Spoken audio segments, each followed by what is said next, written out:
rain lashed against the windshield in relentless waves, each droplet refracting the blurred glow of neon signs and streetlights into fractured jewels. Aamir gripped the worn steering wheel of his aging yellow taxi, his knuckles pale under the dim interior light. The rhythmic slap of the wipers did little to clear his view. Exhaustion clung to him like a second skin. He hadn't slept more than a few hours in days, not since the landlord had threatened eviction if rent wasn't paid soon, and not since his mother's labored breathing had worsened again. The weight of it all pressed down on him, a crushing burden with no end in sight. He was about to call it a night when he turned down a narrow alley shimmering with rainwater and saw her, a young woman standing alone beneath a flickering streetlight. Her dark hair, soaked through, plastered against her face. Her thin shoulders shook with cold. Something in the way she clutched her arms around herself like she was trying to hold her world together made Aamir's chest tighten. He slowed the taxi, rolling down the window, despite the rain splattering his arm.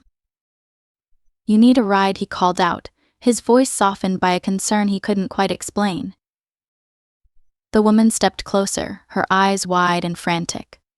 "Hospital," she said, breathless. "Please, I need to get to the hospital." Her trembling hands dug into her purse, fingers numb with cold and desperation. "I don't have enough," she broke off, shaking her head as tears mingled with the rain streaking down her face. "My father, he's there, and I." "Get in," Aamir interrupted, unlocking the door without hesitation. She climbed into the back seat, water dripping onto the tattered floor mats. For a brief moment they sat in heavy silence, broken only by the pelting rain. Aamir glanced at her through the rearview mirror. Her lips were pale, and her eyes darted to her phone, fear etched into every line of her face. "We'll get you there," he promised, shifting the taxi into gear and pulling into the street. Traffic was a labyrinth of brake lights and blaring horns, but Aamir threaded through it with the determination of someone who'd spent a lifetime navigating chaos. The rain amplified everything: the urgency of tires screeching, the pounding of his own heart, and the muffled sobs of the woman behind him. She caught his eye in the mirror. "Thank you," she whispered, as if it pained her to say the words. "I don't know if—" "No need," he said gruffly, keeping his eyes on the road. "Focus on getting to your father. That's what matters." She nodded, her breath coming in shallow gasps. Minutes felt like hours. Aamir's nerves were frayed from weaving through near misses, and the frustration of drivers yelling obscenities from their windows grated against him. But every time he considered slowing down, he saw the raw fear in the woman's eyes and pressed harder on the accelerator. He'd known desperation before; he couldn't turn his back on it now. They skidded to a stop outside the hospital's entrance, water spraying up around the tires. Before Aamir could say anything, the woman bolted out, her feet slipping on the wet pavement. She stopped only to offer him a shaky, tearful thank you before rushing inside. In that fleeting moment, she fumbled with her watch, a simple, worn piece, and tried to hand it to him as payment. "Please," she insisted. "I can't leave without." Aamir shook his head, gently pushing her hand back. "Go. Be with him." She hesitated, searching his face as if trying to memorize the man who had extended this lifeline. Then she nodded once and disappeared through the doors, leaving Aamir alone with the rain and the hollow ache in his chest. He exhaled slowly, staring at the droplets racing down the windshield. Helping her had felt right, but it didn't erase the worry gnawing at him. Rent was still due. His mother's medicine still needed to be bought. Every act of kindness came at a cost, and he was already stretched so thin he feared he might break. The city's relentless pace swallowed him up once more. He picked up passengers, businessmen who barely looked at him, tourists who complained about the weather, a mother carrying groceries who shared her son's laughter with the entire cab. The memory of the young woman lingered, though. Her fear, her desperation, it struck a chord he couldn't silence. As night fell, Aamir pulled into his neighborhood, where narrow alleys twisted like veins and homes leaned together for support. Inside his small apartment, his mother lay bundled in blankets. Her face lit up at his return, though her breathing was labored. "You're home, my son," she rasped, her voice as fragile as the evening wind. "I am," he replied, forcing a smile as he kissed her forehead. He moved through their routine, checking her medicine, listening to her recount old memories that shimmered with nostalgia. But even in these moments of solace, worry gnawed at him. How long could he keep this up? The next morning, as Aamir prepared to leave, his mother's frail hand caught his.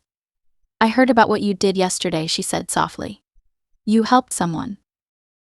"It wasn't much," Aamir muttered, embarrassed. "She needed it." "That is what makes you different," she said, pride flickering in her tired eyes. "Remember, my son, kindness may not pay the bills, but it fills the heart." He carried those words with him throughout the day, even as reality bit at his heels. Traffic snarled. Passengers came and went. The city never stopped moving, and neither did he. As he drove, he passed the hospital again. For a moment, he wondered about the young woman and her father. Had they been reunited? Had his small act of kindness made any difference? Just as the thought began to fade, Aamir noticed a young boy huddled by the roadside, clutching a small, shivering puppy.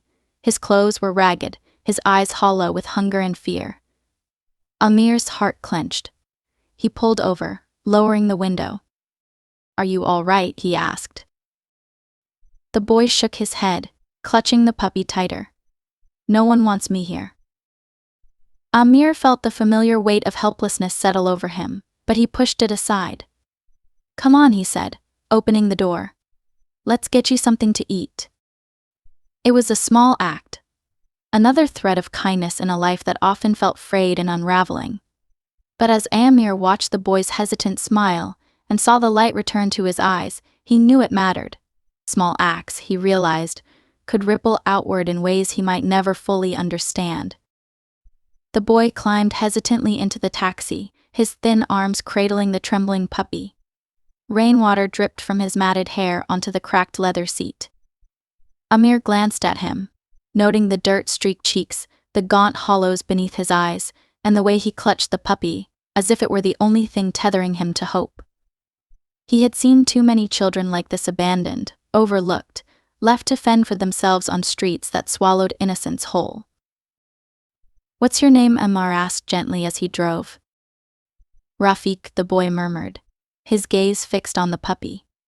"Rafiq," Aamir repeated, nodding. "Where are your parents?" The boy didn't answer right away. His shoulders tensed and he hugged the puppy closer.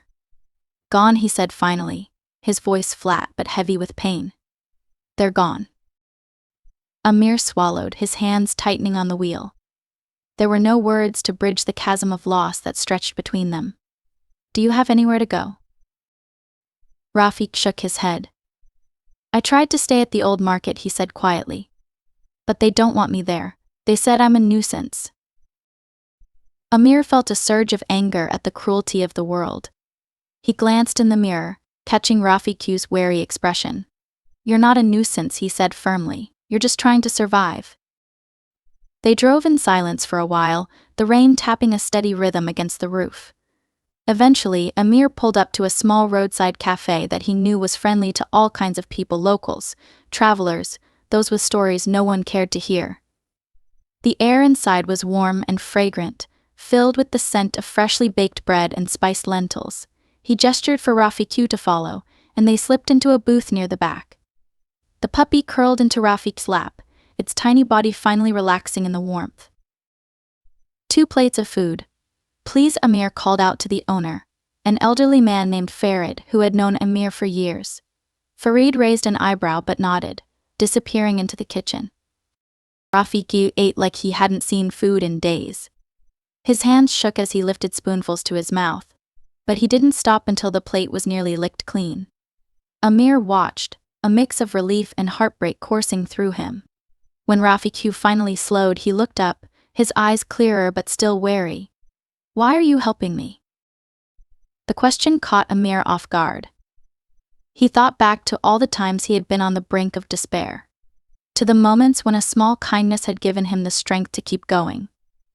"Because I can," he said simply. "And because someone once helped me when I needed it." Rafiq nodded, as if weighing the truth of Aamir's words. He stroked the puppy's fur, and for the first time Aamir saw a glimmer of trust in the boy's eyes. What will happen now? Rafiq asked, his voice barely above a whisper. Aamir didn't have an easy answer. He knew the shelters were overcrowded and underfunded, and he had no room at home. But he couldn't turn his back on this boy. I'll make some calls, he said. We'll find you a safe place. They spent the next few hours searching. Most places turned them away, some didn't answer at all. Aamir's frustration grew, but he kept it hidden, offering Rafiq a reassuring smile every time they were met with rejection. Finally, an old contact from a community support group agreed to take Rafiq in temporarily. The relief in the boy's eyes was unmistakable. Stay out of trouble, Rafiq Aamir said as they parted ways outside the shelter. You're stronger than you think. Rafiq nodded, his grip on the puppy still firm. Thank you, Aamir, he whispered before disappearing through the shelter doors. Aamir stood there for a long moment, the rain finally easing, leaving the air fresh and cool. He turned back to his taxi, feeling the fatigue seep into his bones, but also something else, something that felt like hope. The next few days passed in a blur. Aamir returned to his relentless schedule, ferrying passengers from one end of the city to the other. But every now and then, he caught himself thinking about Rafiq and the countless others like him. He wished he could do more. The world was filled with people falling through the cracks, and he was just one man. One evening, as he navigated the congested streets, his phone buzzed with a call from an unknown number. He hesitated before answering. Hello. Aamir, the voice on the other end was warm, familiar. It was Lena. I'm sorry to call out of the blue. I've been trying to find you. Aamir's grip on the steering wheel tightened. Lena, he said, surprised. How is your father? He's recovering, Lena said. And he could hear the smile in her voice. Because of you. I don't know how to thank you. There's no need for thanks, Aamir replied, feeling the familiar discomfort that came with praise. I'm glad I could help. Well, my brother and I want to meet you, she continued. There's something we'd like to discuss. Can you come by our office tomorrow? The request caught Aamir off guard. He wanted to refuse, to slip back into the anonymity of his routine. But curiosity and something else, hope, perhaps stirred within him. All right, he said, after a pause. I'll be there. The next day, he found himself standing outside a gleaming office building, feeling every bit the weary, out-of-place taxi driver. He took a deep breath and stepped inside, unaware that his life was about to change once more. The lobby of the office building was a world away from the streets Aamir knew so well.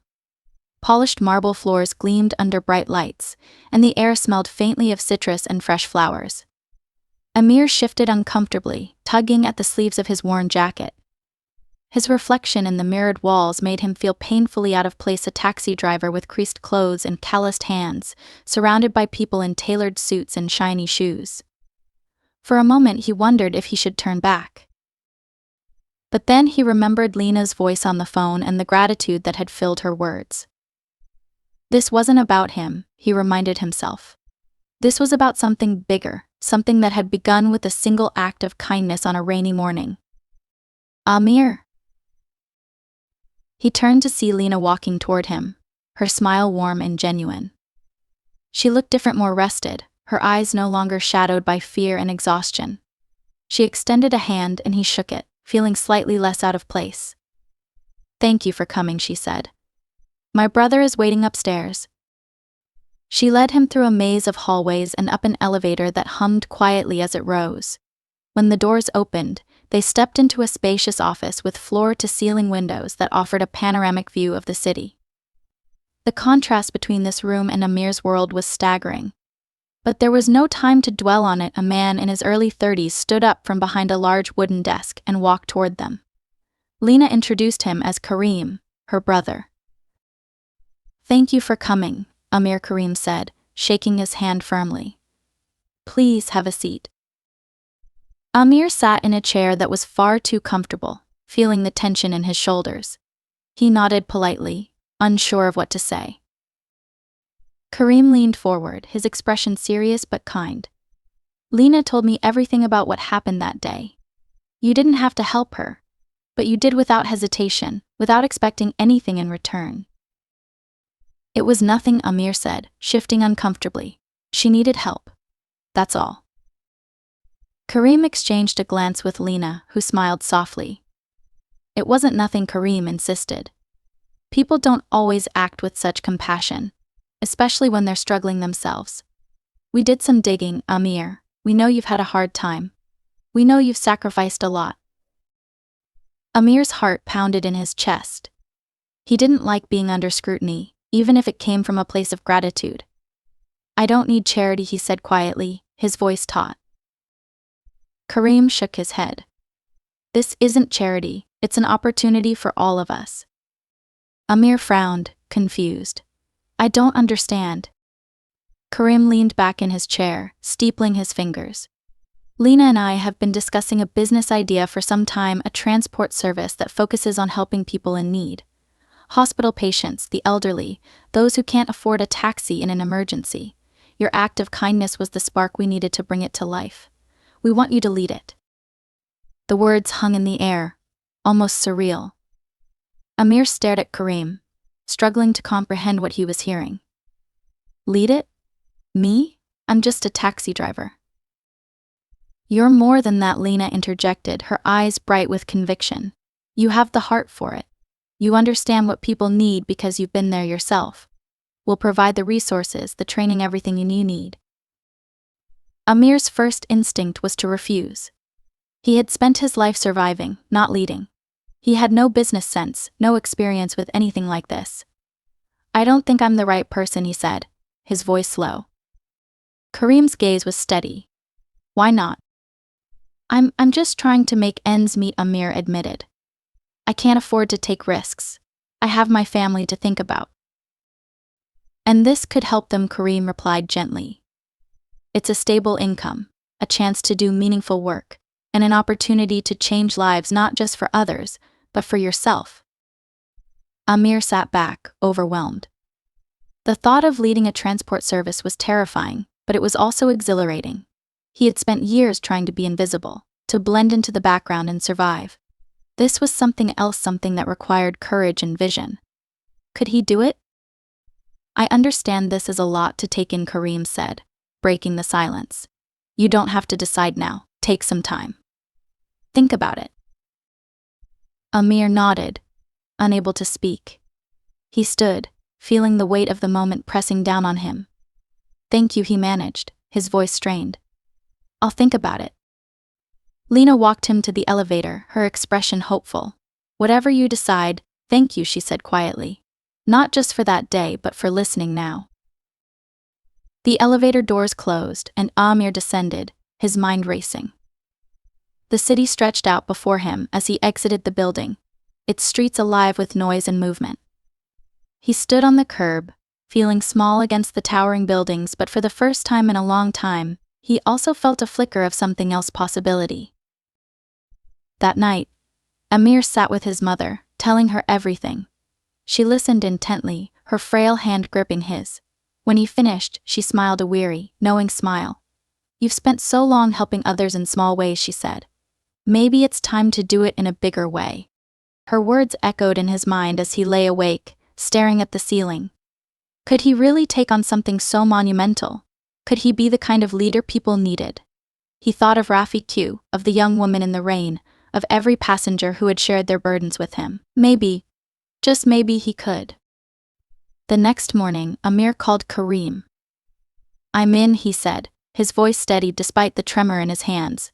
I'll do it. What followed was a whirlwind of training, planning, and building. Aamir immersed himself in the work, learning everything he could about managing the service. He faced setbacks, doubted himself, and stumbled more times than he cared to admit. But with Karim and Lena's support, and with the help of drivers who shared his commitment, he slowly found his footing. The transport service began with a single vehicle and a single goal to help those who needed it most. But it grew, one ride at a time. Aamir worked tirelessly, navigating challenges with determination and compassion. He visited hospitals, met with community leaders, and personally drove patients when no one else was available. He became a familiar face in the city, a symbol of hope for those who had none. One evening, after a particularly long day, Aamir stopped by the shelter where Rafiq had been staying. The boy's face lit up when he saw him. "Aamir," he called out, running over with the now healthy puppy at his side. "How are you?" Rafiq Aamir asked, kneeling down. "Better," Rafiq said, his eyes shining. "Much better." As they talked, Aamir felt a surge of pride and hope. He had doubted himself every step of the way, but here was proof that small acts of kindness, whether a ride to the hospital, a meal for a hungry boy, or a new transport service, could change lives. And so, Aamir continued. He faced each day with courage, knowing that the journey was far from over, but believing, for the first time in a long time, that he was exactly where he was meant to be. In the weeks that followed, Aamir dedicated himself fully to building the transport service. He worked long hours, often rising before dawn and returning home well past midnight. His hands, accustomed to gripping the steering wheel of his old taxi, now held ledgers and schedules. He wrestled with budgets, negotiated with suppliers, and met with hospital administrators. It was exhausting work physically, mentally, and emotionally, but for the first time in years, he felt a renewed sense of purpose. One of the first challenges Aamir faced was expanding their fleet. With only a handful of vehicles, they couldn't meet the growing demand for their services. Hospitals, clinics, and patients in need of urgent transport had begun relying on their reputation for reliability and compassion. One day, after a particularly frustrating call with a supplier who refused to offer a discount on much-needed vehicle repairs, Aamir sank into a chair in the cramped office. His shoulders slumped, and fatigue clouded his mind. "We need more vehicles," he muttered, staring at the peeling paint on the walls. "But we barely have the funds to keep these running." Karim, who was seated across from him, nodded thoughtfully. "I've been thinking about that," he said. "What if we host a community fundraiser? People know who you are, Aamir. They've heard your story. If we explain what we're doing, I believe they'll want to help." Aamir hesitated. Asking for help didn't come naturally to him. He was used to being the one who offered it. But Karim's idea made sense. If they were to grow, they needed the community's support. "It's worth a try," he said, the weight of hope and apprehension pressing down on him. Word spread quickly. Posters appeared on street corners, announcing a fundraising event for the transport service. Community leaders and local businesses pledged their support, and neighbors spoke of the countless lives Aamir's team had already touched. The night of the event, a modest hall was filled with people, some well-dressed, others in simple clothes, but all united by a shared purpose. Aamir stood at the front, nerves churning in his stomach. He wasn't used to public speaking, but this moment demanded his voice. "Thank you for being here," he began, his voice steady despite the tremor he felt inside. "I'm not a man of grand speeches. I'm a man who drives. But every one of you knows what it's like to need a helping hand. I've been there, and so have many of you." He spoke of Lena's story, of the elderly patients who relied on their service, of Rafiq and the countless people who had come to see the transport service as a lifeline. As he spoke, he saw tears in the eyes of some, and determination in the faces of others. When he finished, the room erupted in applause. The fundraiser was a success. Donations poured in, some large, many small, each one a testament to the community's belief in what they were building. With the funds, they purchased 2 more vehicles and hired additional drivers, all of whom shared Aamir's commitment to compassion. Among them was a retired soldier named Raj, whose quiet strength and discipline quickly earned everyone's respect, and a mother of 3 named Mira, who had once been a patient herself and now wanted to give back. As the service grew, so did their impact. One morning, Aamir received a call from a rural clinic on the outskirts of the city. A young girl named Arya had been diagnosed with a rare illness and needed immediate transport to a specialist. The clinic didn't have the resources to move her safely, and every passing hour was critical. Aamir didn't hesitate. He personally took the wheel, driving through pothole-ridden roads and dense traffic with relentless focus. During the drive, Arya's mother, who sat beside him, clutched her daughter's hand and fought back tears. "Thank you," she whispered. "No one else would come." Aamir's throat tightened. "We'll get her there," he promised. He arrived just in time. The specialist took over, and Aamir watched as Arya was wheeled away, her mother trailing behind. Later, he learned that she had responded well to the treatment, a reminder that every mile driven, every obstacle overcome, mattered. But not every day was a triumph. There were setbacks that tested Aamir's resolve. One driver quit, unable to handle the emotional toll of the work. A partnership with a hospital fell through due to bureaucratic red tape. And then there was the incident with Priya, one of the most dedicated drivers, who was injured when a reckless driver sideswiped her vehicle. Priya recovered, but it was a harsh reminder of the risks they faced. Through it all, Aamir leaned on his team. Karim was there to strategize, Lena to offer words of encouragement and practical solutions, and the drivers to share the load. Slowly, the transport service became more than a job or a business, it became a family.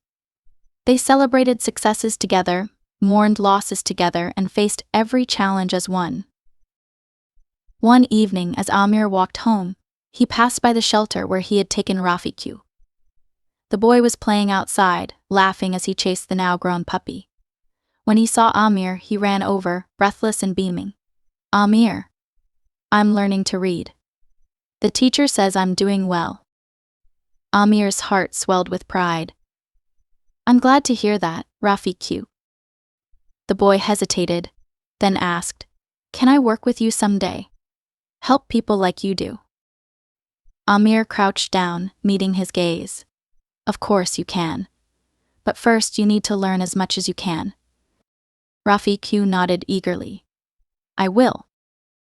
As Aamir walked away, he felt the weight of the journey he had taken, the struggles, the sacrifices, the moments of doubt, but also the strength of what they had built together. He had set out to help one person, and now he was part of something far greater. The transport service was more than a lifeline for patients, it was a symbol of what could be achieved when people came together with compassion and purpose. That night, as he sat with his mother and his children, Aamir realized that every step of the journey had been worth it. There were still challenges ahead, but he no longer faced them alone. He had found his place not just as a driver, but as a leader, a father, and a man determined to make a difference, one act of kindness at a time.